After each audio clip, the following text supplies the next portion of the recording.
এই মুহূর্তের সর্বশেষ আপডেট নিউজ নিয়ে আপনাদের সামনে হাজির হলাম। এখন শুনবেন সংবাদ শিরোনাম। 2 মাসের ক্ষমতায় বাংলাদেশকে অন্ধকারাচ্ছন্ন করে ফেলল বিএনপি। বড় বিপদের মুখে বাংলাদেশ জনগণ।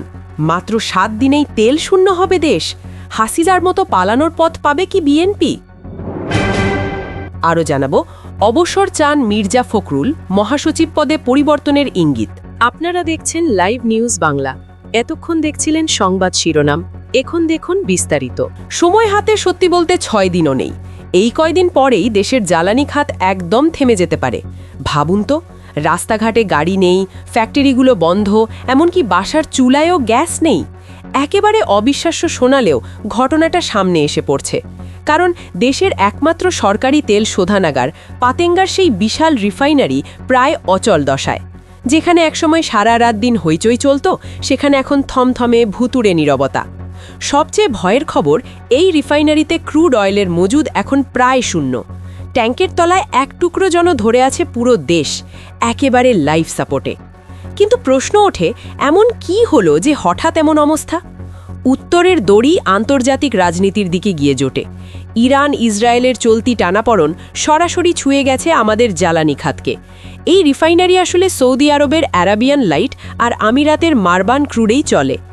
গত মাসেই এগুলোর বড় বড় চালান আসার কথা ছিল, কিন্তু যুদ্ধ পরিস্থিতিতে হরমুজ প্রণালী হয়ে গেছে প্রায় অচল, ঝুঁকির রাজপথ।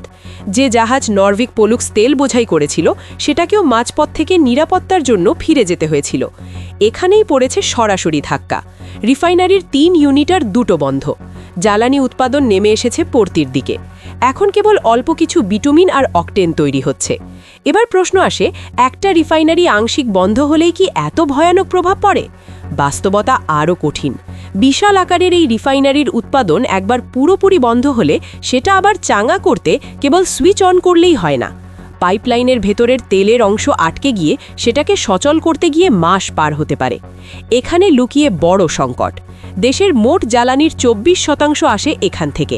সেটা দীর্ঘ সময়ের জন্য বন্ধ থাকলে কল্পনা করুন, দেশের শক্তি খাত, অর্থনীতি সব কিছুই বিশ্রী সমস্যা হবে। হয়তো ডিজেলের ক্ষেত্রে সাময়িকভাবে সামাল দিতে পারবো, কারণ ওটা বাইরের টাকায় কেনা যায় বেশি। কিন্তু পেট্রোল আর অকটেন সরাসরি এই শোধানাগার থেকে আসে। সুতরাং সমস্যা তখন দুঃখজনকভাবেই গড়াবে সাধারণ মানুষের জীবনযাপনে। সরকারও বসে নেই, বিকল্প চিন্তা করছে। এখন এক পরিকল্পনা হলো সৌদি আরবের ইয়ানবু বন্দর ব্যবহার করা।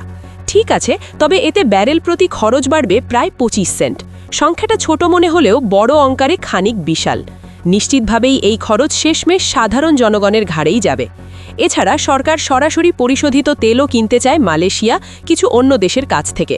চুক্তি হয়তো আলাপ হচ্ছে, কিন্তু এই পথেও ফাঁদ আছে। কারণ আমাদের নিজেদের রিফাইনারিতে অপরিশোধিত তেল এনে যা টাকা বাঁচত, সেটা বাদ দিলে সরাসরি পরিশোধিত তেল কেনার মানে এখন আরও বেশি খরচ, আরও বেশি চাপ দেশের মানুষের কাঁধে। এর ফলে বৈদেশিক মুদ্রার ওপর ভয়াবহ চাপ তৈরি হচ্ছে।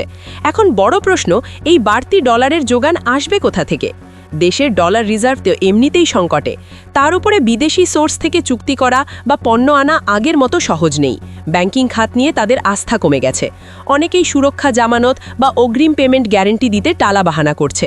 এতে পরিস্থিতিটা ধীরে ধীরে আরও জটিল হয়ে যাচ্ছে। চাপটা যদি এভাবে বাড়তেই থাকে, শুধু জ্বালানিতে নয়, পুরো অর্থনীতিই তখন বড় ধরনের ঝুঁকিতে পড়ে যাবে। কিন্তু সমস্যাটা শুধু তেলের ঘাটতিতেই আটকে নেই। নতুন নতুন সংকট পালাক্রমে আসছে। এবার ধাক্কা এসেছে কয়লায়ও। দেশে এখন প্রায় 6830 মেগাওয়াট কয়লা ভিত্তিক বিদ্যুৎ কেন্দ্র আছে, কিন্তু কয়লার সংকটে বেশিরভাগই পুরো ক্ষমতায় চলতে পারছে না। কিছু বড় কেন্দ্র বহুদিন ধরে বন্ধ পড়েই আছে শুধু কয়লার অভাবে। এর পিছনে আবার বৈশ্বিক বাজারের টানাপোড়েন কাজ করছে। তেলের দাম বাড়ায় অনেক দেশ কয়লার দিকে ঝুঁকেছে। সেই চাপে এবার কয়লারও ভয়াবহ সংকট। এর ফলে কি হবে তা সহজেই কল্পনা করা যায়। দেশজুড়ে লোডশেডিং আরও বেড়ে যেতে পারে। আরেক বিপজ্জনক সমস্যা আমাদের গ্যাসে। গ্যাসের ঘাটতি সরাসরি উৎপাদনেও আঘাত করছে, বিশেষত সার কারখানায়। কারণ বিদ্যুৎ ও শিল্প সেক্টর ঠিক রাখতে গিয়ে সার কারখানাগুলোতে যথেষ্ট গ্যাস দেওয়া যাচ্ছে না। তাতে দেশীয় সার উৎপাদন কমছে, কৃষকদের বেশি দামে বিদেশি সার কিনতে হবে, চাষে খরচ বাড়বে। এই চাপটা শেষ পর্যন্ত গড়াবে আমাদের খাদ্য নিরাপত্তায়। এদিকে সরকার এলএনজি আমদানি বাড়াতে চাচ্ছে, আগামী মে পর্যন্ত সুদূর প্রসারী পরিকল্পনা করা আছে। কিন্তু এখানেও বিপত্তি আছে। আন্তর্জাতিক বাজার থেকে আমদানি করতে প্রতি ঘনমিটারে খরচ হবে প্রায় ৭৫ টাকা, যেখানে আমাদের দেশে উৎপাদিত গ্যাসের খরচ অনেক কম। অতিরিক্ত এই খরচের ভার কে বইবে? বিদ্যুতের দাম বাড়িয়ে বা অন্যভাবেই শেষ পর্যন্ত চাপটা পড়বে সাধারণ মানুষের উপরেই। এলপিজি অর্থাৎ সিলিন্ডার গ্যাসেও একই অবস্থা। বাজার অস্থির, দামের ওঠানামা আছে, চাহিদা দ্রুত বাড়ছে। সবকিছু মিলিয়ে পুরো জ্বালানি খাতেই অনিশ্চয়তা জমে উঠেছে। ডলার সংকট, মধ্যপ্রাচ্যের অস্থিরতা, কয়লার ঘাটতি, গ্যাস ও সারের সম্ভাব্য সংকট সবকিছু একত্রে বিধ্বস্ত অবস্থা তৈরি করছে। একটার ধাক্কা আরেকটাকে আরও নড়বড়ে করছে। বিশেষজ্ঞরা স্পষ্টভাবেই বলছেন, এখনই কার্যকর পদক্ষেপ না নিলে সামনে পরিস্থিতি আরও খারাপ হবে। সাময়িকভাবে হয়তো পরিশোধিত তেল আমদানি করে সামাল দেওয়া যাবে, কিন্তু ডলার রিজার্ভ একেবারে নেমে গেলে পুরো অর্থনীতিই ঝুঁকিতে পড়বে। আগামীতে কৃষি, শিল্প ও বিদ্যুতের বাড়তি চাহিদা থাকবে। এই চ্যালেঞ্জ মোটেও হালকা নয়। এখন দেখার বিষয় সরকার সত্যিই বড় কোনো পদক্ষেপ নেয় কিনা, নাকি লোডশেডিং আর পরিবহন সংকট আমাদের নিত্যসঙ্গী হয়ে যায়।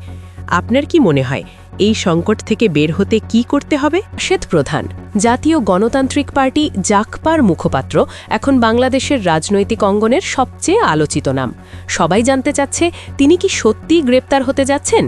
অনেকের মতে জুলাইয়ের গণ অভ্যুত্থানের পর মানুষ নতুন মুক্তির স্বপ্ন দেখতে শুরু করেছিল। ঠিক এমন একটা সময় এক রাজনৈতিক বক্তব্য ঘিরে সরকার বিরোধী জোটের এক তরুণ ও চটপটে নেতার উপর গ্রেপ্তারের হুমকি রাজনীতিতে যেন আবার কালো মেঘ জমতে শুরু করেছে। জামায়াত ইসলামী নেতৃত্বাধীন ১১ দলীয় জোটের সদস্য দল এই জাকপা। আর রাশেদ প্রধান, তিনি বরাবরই একটু আলাদা। গত কয়েক বছর ধরে যেসব বক্তব্য দিয়েছেন, অনেক কথাই সোজা গলায় বলে সাধারণ মানুষের নজর কেড়েছেন। কারো কাছে তিনি সাহসী, কারো কাছে বিতর্কিত। সাম্প্রতিক এক বক্তব্য, এটা যেন আগুনে ঘি ঢালার মতো। বিশেষ করে বিএনপির টপ লিডারদের নিয়ে ধারালো মন্তব্য করে তিনি আবারও সংবাদ মাধ্যমের শিরোনাম হয়ে উঠেছেন।